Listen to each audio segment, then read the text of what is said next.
नमस्कार दोस्तों, मैं रोहित कुमार आप सभी लोगों का directstudy.com पे स्वागत करता हूं। बहुत ही खुशी की बात है दोस्त, आज के वीडियो में हम लोग करने जा रहे हैं TRE 4 के लिए बहुत ही बेहतरीन क्लास 4 का। जी हां, आज स्टार्टिंग है क्लास 4 का। हम लोग करने जा रहे हैं EVS सामान्य अध्ययन करने जा रहे हैं दोस्त। चैप्टर 1, 2 और 3 करेंगे हम लोग। ठीक है, डे 7 है। इससे पहले हम लोगों ने क्लास 3 पूरा EVS कंप्लीट अच्छे से कर लिया है।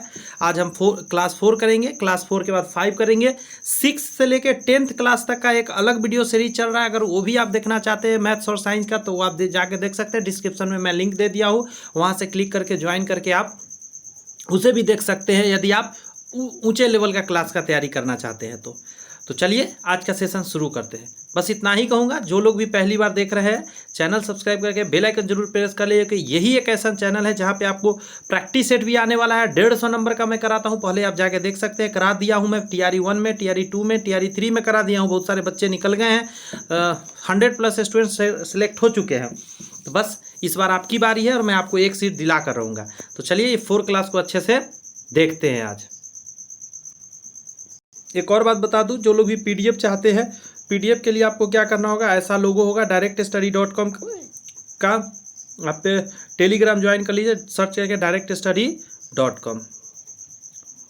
मैं अपने बारे में बता दूं क्या, थोड़ा जल्दी जल्दी दोस्त। मेरा नाम रोहित कुमार हुआ, ये देख सकते हैं मैं ही हूँ, ये मेरा पिक्चर है। और मैं खुद भी आज गवर्नमेंट जॉब में हूँ, तो मैं आपको अच्छे से बता सकता हूँ कैसे मैंने जॉब लिया है, क्या क्या मैंने मेहनत किया है। दूसरी बात है, मैं आज से नहीं 15 सालों से टीचिंग लाइन में हूँ, तो अच्छा खासा एक्सपीरियंस है। 2009 से ही पढ़ाता हूँ। मैंने जैसा कि अभी बताया, बहुत सारे स्टूडेंट हमारे यहाँ से ऑलरेडी सिलेक्ट हो चुके हैं। तो निश्चित रहिए और बढ़िया से पढ़िए, मैं आपके साथ हूँ। कक्षा 4 आप देख सकते हैं, NCERT SCERT दोनों कराऊँगा। ये रहा पहला अध्याय फर्स्ट, चलो चले स्कूल। पहला क्वेश्चन आपके सामने स्क्रीन पर ये रहा, स्क्रीन पे रहा। निम्नलिखित में से किस स्थान पर आप नावों का उपयोग यातायात के साधन के रूप में देख सकते हैं? लद्दाख, कारगिल, कश्मीर, केरल। ये हो जाएगा आपको, कश्मीर में भी और केरल में भी। इन दोनों जगह पर क्या है, केरल में बेलम करके चलता है और कश्मीर में शिकारा करके चलता है नाव। फर्स्ट का आंसर आप 2 नंबर ही देंगे। रेगिस्तान का जहाज किसे कहा जाता है? ऊंट को कहा जाता है, ये सभी लोग जानते हैं, क्योंकि वो वहाँ पे बहुत तेज़ी से चल सकता है बालू पे।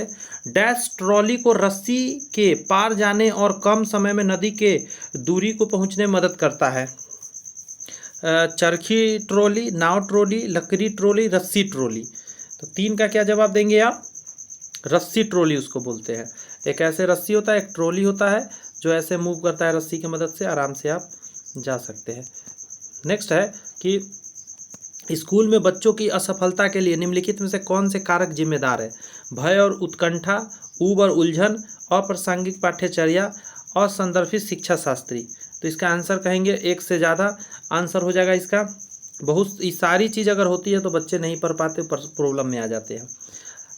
कह रहा है, आपने देखा होगा कि किस प्रकार बच्चे स्कूल पहुंचने के लिए नदियों और अन्य उबड़ खाबड़ इलाकों को पार करने के लिए विभिन्न प्रकार के पुलों का उपयोग करते हैं। यदि आपको मौका मिले तो आप किस पुल का उपयोग करना चाहोगे? सीमेंट पुल, बांस पुल, लकड़ी पुल, रस्सी का पुल। 5 का आप क्या कहेंगे? सीमेंट पुल, क्योंकि सबसे स्ट्रांग यही है, कोई खतरा नहीं है इसमें।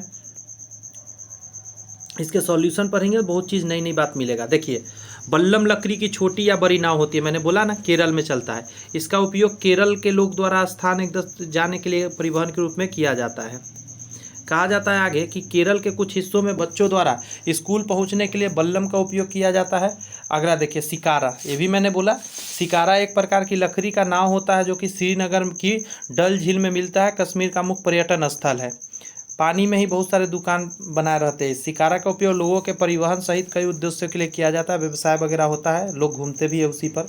ऊँटों को मुख्य रूप से उनकी शारीरिक विशेषताओं के कारण रेगिस्तान के जहाज के रूप में जाना जाता है, जो रेगिस्तान की परिस्थितियों में अनुकूल बनाता है।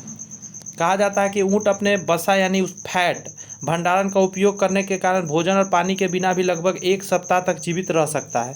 ये सभी विशेषताएं ऊँटों को रेगिस्तान के मध्य लंबी यात्रा के लिए अनुकूल बनाती है। ट्रॉली रस्सी से जुड़ा लकड़ी का एक बड़ा खुला बॉक्स होता है। यह दोनों तरफ चट्टानों या पेड़ों से बंधा होता है। एक चरखी ट्रॉली को रस्सी के पार जाने में मदद करता है। असफलता एक वांछित उद्देश्य को पूरा करने के लिए आवश्यक मतलब अवस्था या स्थिति है और इसे सफलता के विपरीत के रूप में देखा जा सकता है।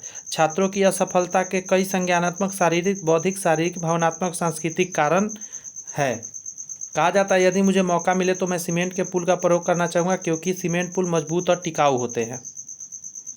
तो एक चैप्टर कंप्लीट हो गया। मुझे पता है आपको बहुत अच्छा लगा होगा। यदि अच्छा लगा, सही क्वेश्चन आपको लगा तो आप चैनल सब्सक्राइब करके बेल आइकन प्रेस करके कुछ दोस्त मित्र में ज़रूर शेयर करें। कान कान में, चलिए भाई, कान कान में क्या है। पहला क्वेश्चन, नीचे दिए गए जीवों पर विचार कीजिए। घड़ियाल पानी में रहता है, ज़मीन पे भी रहता है। कौवा हवा में उड़ता है, पेड़ पे रहता है। बत्तख पानी में रहता है, ज़मीन पर रहता है। मछली पानी में रहती है। कछुआ, उसे चुनिए जो अन्य से भिन्न है।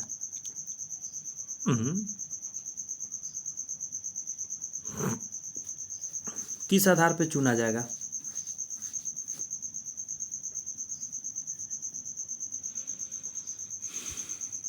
सिर्फ आप क्या कहिए, कौवा को अलग कीजिए क्योंकि घड़ियाल भी पानी में रह लेगा, बत्तख, मछली और कछुआ सभी पानी में रह लेगा। कौवा आंसर हो जाएगा क्योंकि पानी कौवा में नहीं जाता है।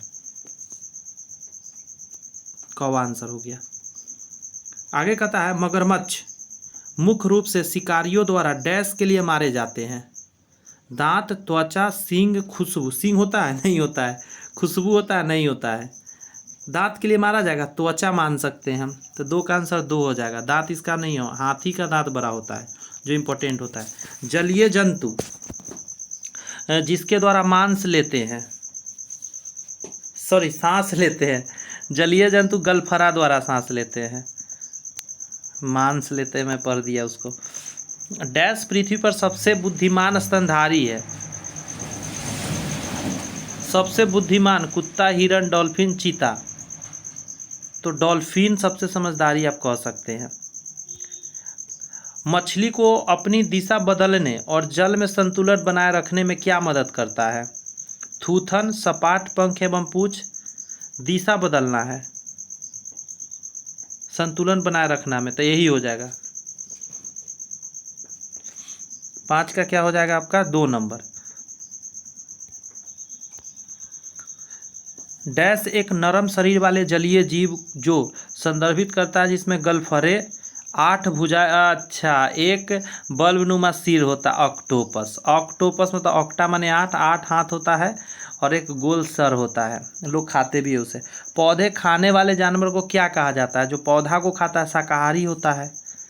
मांस को खाने वाला मांसाहारी, जो दोनों खाए वो सर्वाहारी।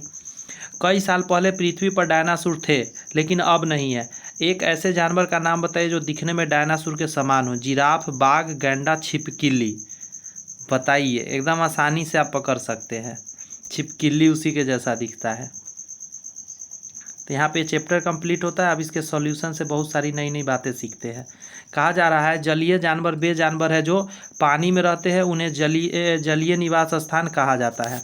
तालाब, दलदल, झीलें, नदियाँ और महासागर जलीय निवास के कुछ उदाहरण हैं। मछली, कछुआ, मगरमच्छ, बत्तख जलीय जानवर के उदाहरण हैं।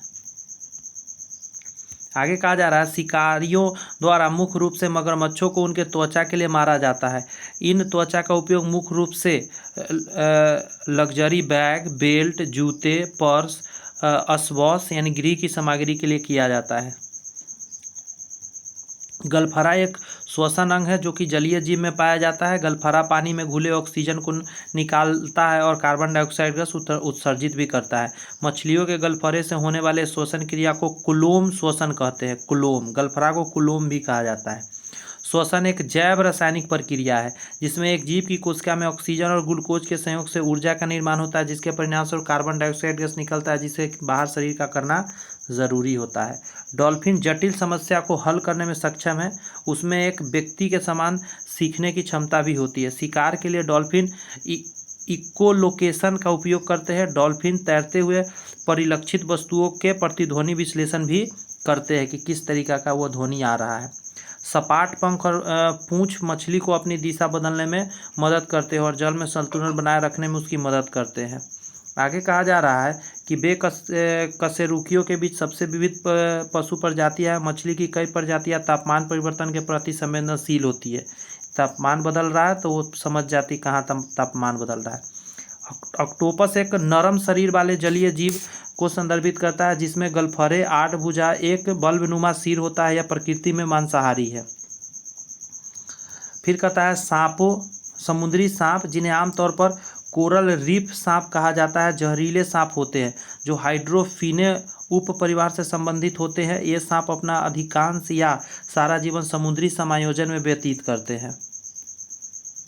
नेक्स्ट है कि जंतु जो खाते हैं उन्हें आधार पर 3 अलग अलग समूह में बांटा जाता है। जंतु अपनी भक्षण संबंधी आदतों के आधार पर मांसाहारी, शाकाहारी और सर्वाहारी होते हैं। शाकाहारी साग सब्जी खाते हैं, जैसे गाय हो गया, खरगोश हो गया, सूअर हो गया, ये सभी शाकाहारी है।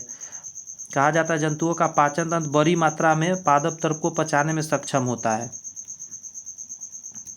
छिपकली, डायनासोर दोनों ही सरीसृप वंश के आते हैं। डायनासोर आदिम सरीसृप से विकसित हुए जिन्हें राजा छिपकली के नाम से भी जाना जाता है। इसके अलावा छिपकली और डायनासोर दोनों एक जैसे ही दिखते हैं। तो आइए अब चैप्टर 3 करते हैं। 3 चैप्टर आज हम करेंगे आज के क्लास में। नंदू हाथी। अभी कौन है नंदू हाथी, आइए समझते हैं। क्वेश्चन है निम्नलिखित में से कौन सा राष्ट्रीय उद्यान तैरती हुई वनस्पति के साथ एक दलदल होने में अद्वितीय, जो कि एक समृद्ध जैव विविधता का समर्थन है। तो इसका आंसर पहला ही हो जाएगा, आंसर हो जाएगा काबुल नामजाओ राष्ट्रीय उद्यान। केवलादेव नहीं, काबुल नामजाओ राष्ट्रीय उद्यान। ये कहाँ पे है? नागालैंड में है। कहा जाता है सुंदरबन पारिस्थितिकी आवास को निम्नलिखित में से कौन सा दर्जा दिया गया है? सुंदरबन पारिस्थितिकी आवास है ना, जो कि वेस्ट बंगाल में है। तो कहाँ से इसको दिया गया है, मतलब दर्जा दिया गया है? तो इसको हम लोग कहेंगे राष्ट्रीय उद्यान का दर्जा दिया गया है। ये क्या है? सुंदरबन पारिस्थितिकी आवास को राष्ट्रीय उद्यान कहा जाता है।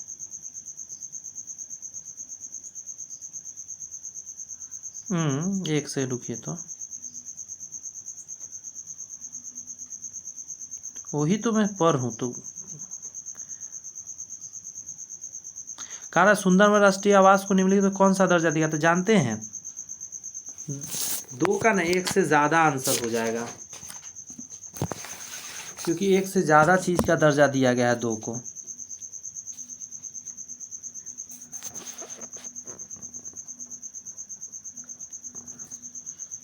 सुंदरबन राष्ट्रीय आवास निम्नलिखित में कौन सा दर्जा मिला गया? तो यूनेस्को विश्व धरोहर का स्थल भी माना जाता है इसको। बात समझ में आया? 1984 करीब में इसको राष्ट्रीय उद्यान भी कहा जाता है। तो 1 से ज़्यादा इसका आंसर होगा। बात समझे? इसका हम कहेंगे 4 नंबर आंसर, 1 से ज़्यादा आंसर होगा।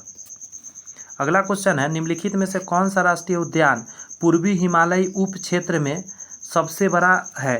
भारत ऐसे है ना, तो ये जो कोना इधर निकला हुआ है वहाँ की बात कर रहा है। पूर्वी हिमालय उप क्षेत्र में सबसे बड़ा संरक्षित क्षेत्र माना जाता है। तो इसको क्या बोलेंगे? नामदफा राष्ट्रीय उद्यान। नामदफा असम में है, नामदफा राष्ट्रीय उद्यान। साइलेंट वैली राष्ट्रीय उद्यान कहाँ अवस्थित है? साइलेंट वैली कहाँ अवस्थित है? तो इसको कहेंगे केरल में। साइलेंट वैली कहाँ है? केरल में।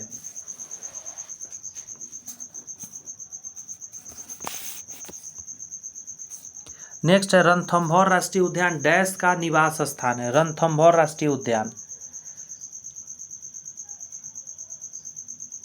बाघ रहता है, तेंदुआ रहता है, दलदली मगरमच्छ रहता है, या 1 से ज़्यादा चीज़ रहता है।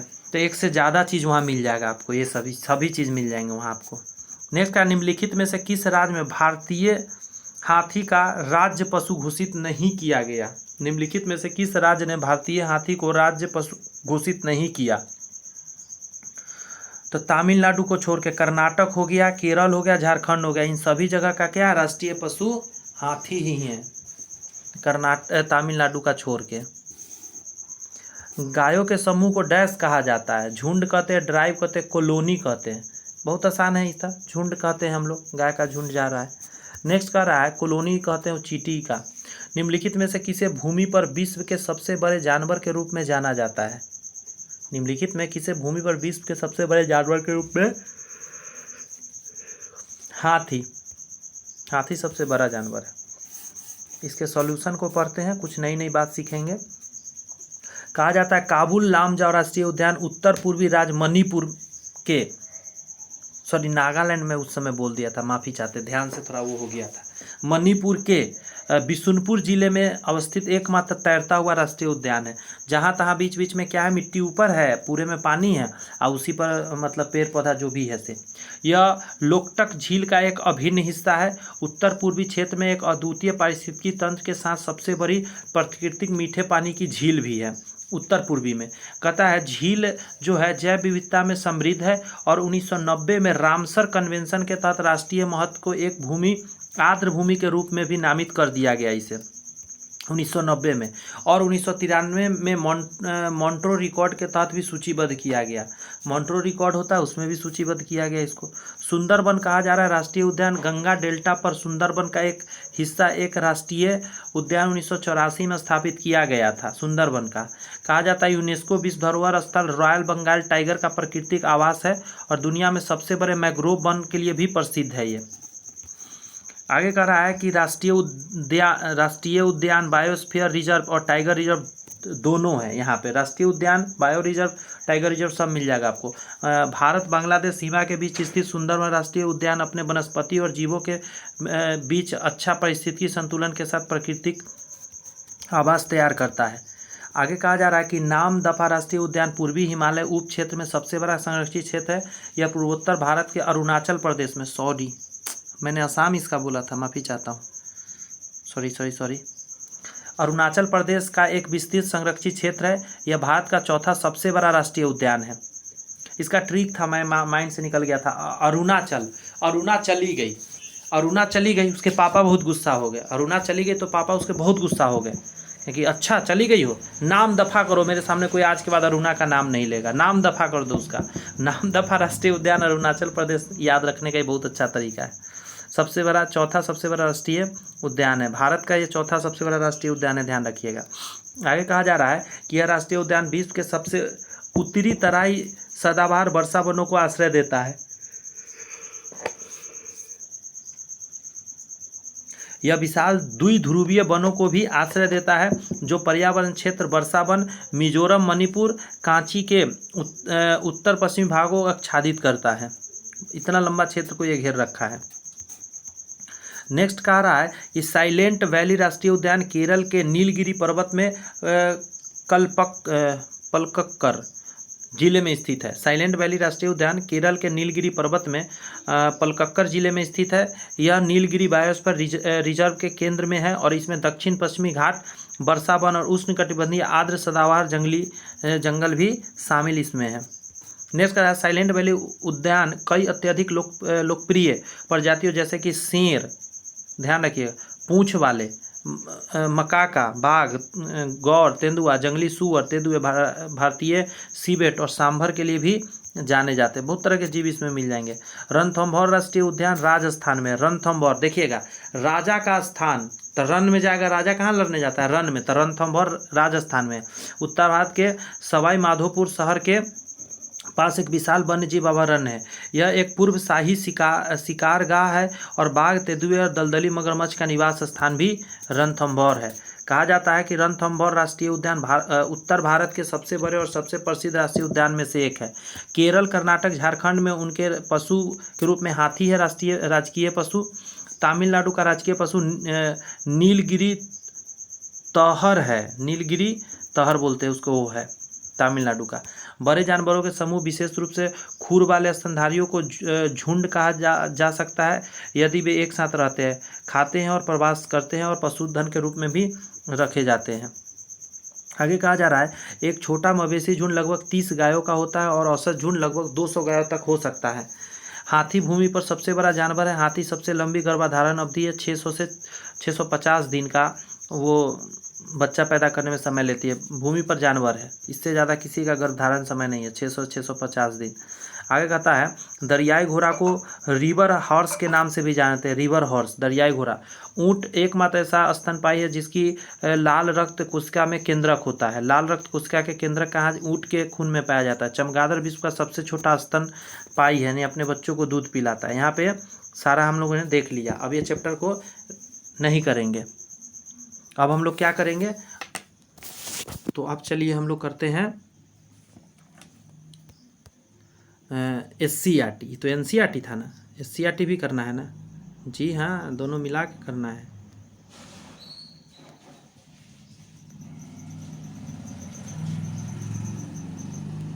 फोर लेसन SCERT का रंग बिरंगे खिलते फूल। निम्नलिखित में से फूल खिलाने वाला हार्मोन किसे कहा जाता है? आखिर कौन सा हार्मोन है जिससे फूल खिलता है? तो इसको बोलते हैं फ्लोरिजेन। फ्लोरिजेन से फूल खिलता है। बिना निषेचन के फल उत्पादन को कहा जाता है। सोच के देखिए, निषेचन नहीं हो रहा है लेकिन फल बनेगा, तो इसको क्या बोलते हैं? अनिषेक फलन बोलते हैं। अनिषेक फलन, जनन नहीं, फलन। नेक्स्ट है, कायिक प्रवर्धन का तात्पर्य डैश से नए पौधे बनाना, तो इसको बोलते हैं उत्तक से। तना, जड़, पत्ती कहीं से भी बन सकता है। तना, जड़, पत्तियां, तना, पुष्प एवं फल, तना, जड़ एवं पुष्प। 3 आंसर कहेंगे, फूल नहीं आना चाहिए इसमें, ठीक है? फूल छोड़ के हर जगह से हम लोग पेड़ बनाते हैं। पुष्पों के लिए निम्नलिखित में से कौन से कथन सत्य है? ये लैंगिक जनन अंग होते हैं, ये पौधे के सभी समूहों में उत्पन्न होते हैं, निषेचन के बाद ये फलों का उत्पादन करते हैं। 2 तो गलत है, सभी पौधा में होता है फूल? नहीं होता है। 1 सही है और 3 सही है, ठीक है?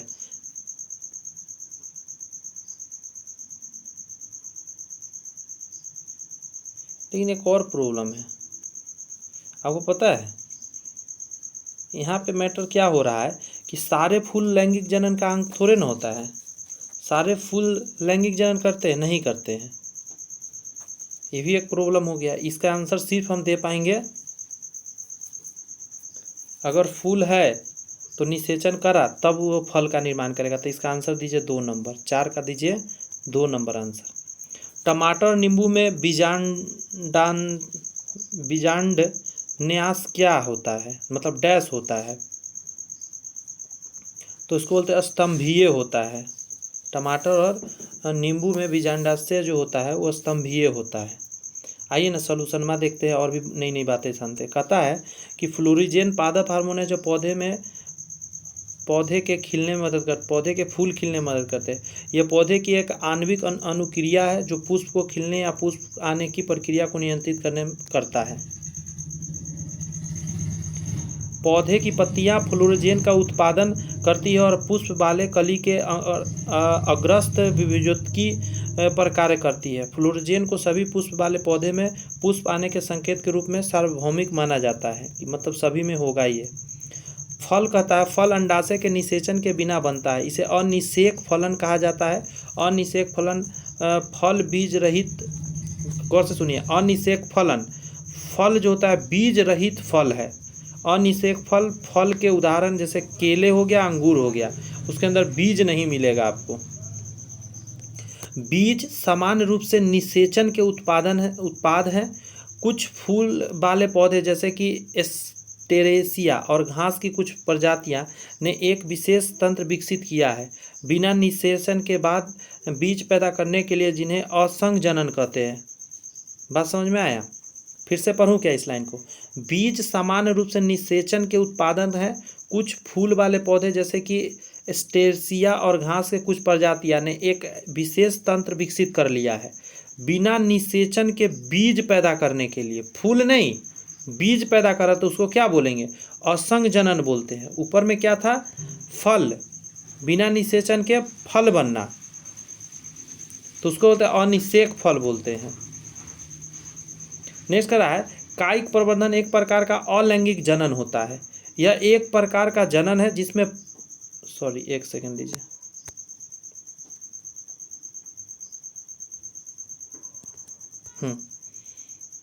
कर एक सेकेंड खुल जा। कायिक प्रबंधन एक प्रकार का अलैंगिक जनन है जिसमें मेल फीमेल को मिलना नहीं आपस में। एक प्रकार का जनन है जिसमें पादप में खंडन या भाग के नए पादप विकसित किए जाते हैं। कहा जाता है कि पादप के कुछ भाग जैसे जड़, तना एवं पत्तियां उपयुक्त परिस्थिति में नए उत्पाद के विकास कराया जाता है। कायिक प्रवर्धन के इस गुण का उपयोग पादपों की लेयरिंग या ग्राफ्टिंग जैसी विधियों द्वारा भी किया जाता है। इसका कृषि के क्षेत्र में बहुत महत्व बढ़ गया है। पुष्पों में नर एवं मादा जनन अंग होते हैं। पुष्प के अंदर उपस्थित पुंकेसर एवं अंड प्रमुख प्रजनन अंग माना जाता है। कहा जाता है कि पुष्प केवल आवृतबीजी ही उत्पन्न करते हैं। गौर से सुन लीजिएगा, पुष्प केवल आवृतबीजी में ही उत्पन्न होते हैं। अनावृतबीजी टेरिडोफाइट और ब्रायोफाइट जैसे पौधे के अन्य वर्ग पुष्प उत्पादन नहीं कर सकते हैं।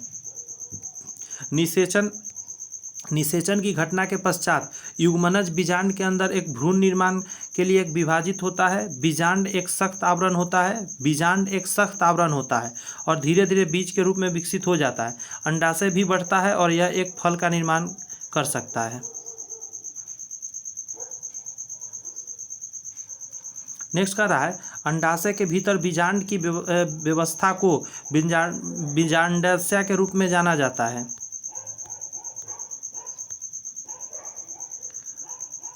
बीजांडांश विभिन्न प्रकार के होते हैं, जैसे सीमांत होते हैं, स्तंभीय होते हैं, भित्तीय होते हैं, आधारीय होते हैं, अक्षीय होते हैं, मुक्त अक्षीय होते हैं।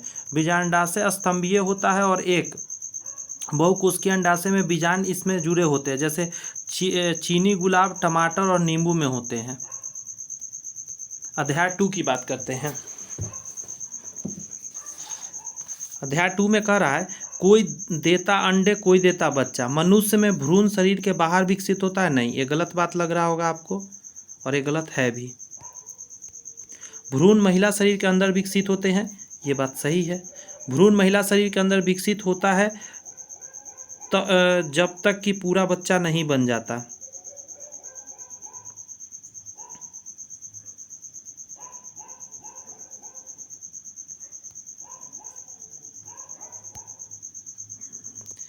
मनुष्य में भ्रूण महिला शरीर के अंदर विकसित होता है। भ्रूण महिला शरीर के अंदर विकसित होता है जब तक कि पूरा बच्चा नहीं बन जाता। ये सही ज़्यादा है, ये भी सही है।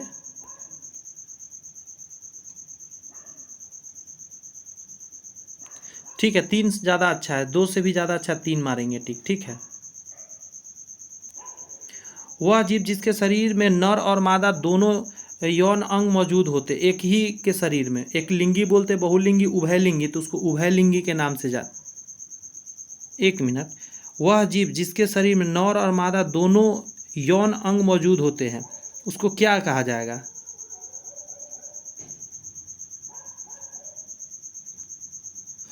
यहाँ तो जीव कह रहा है ना।